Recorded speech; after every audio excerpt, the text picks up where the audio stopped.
સુરતમાં સિટીલાઇટ અગ્નિકાંડ બાદ ફાયર વિભાગ એક્શનમાં central zone, Katargam zone, Rander અને ઉધના ઝોનમાં સપાટો, સની મેડિકો, સુમન મેડિકો, કુણાલ મેડિકલને સીલ કરાઈ. ગાયત્રી પ્લાયવુડ, ભંગારના ગોડાઉનને પણ સીલ કરાઈ.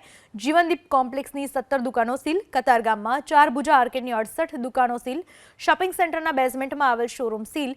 રાંદેર ઝોનમાં the Vitala pipe hotel, Monarch OYO hotel seal. Udhna ઝોનમાં Khushi multi speciality hospital seal. Hospital, snow park અને ઉન પાટિયાની સુમિત રેસ્ટોરન્ટના 10 રૂમ સીલ. ફાયરની અપૂરતી સુવિધાઓને લઈને કાર્યવાહી કરવામાં આવી.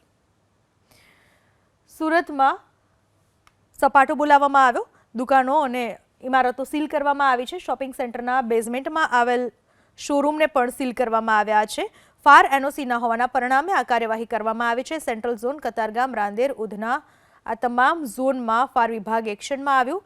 સિટીલાઇટ અગ્નિકાંડ બાદ દુકાનો સીલ કરવામાં આવી રહી છે. ગાયત્રી પ્લાયવુડ, ભંગાર ગોડાઉન પણ સીલ. જીવનદીપ કોમ્પ્લેક્સની 17 દુકાનો, કતારગામમાં 4 ભુજા આર્કેડની 68 દુકાનો, રાંદેર ઝોનમાં the Vitala pipe hotel, Monarch OYO hotel, Udhna ઝોનમાં Khushi multi speciality hospital seal. Hospital, snow park અને ઉન પાટિયાની સુમિત રેસ્ટોરન્ટના 10 રૂમ સીલ.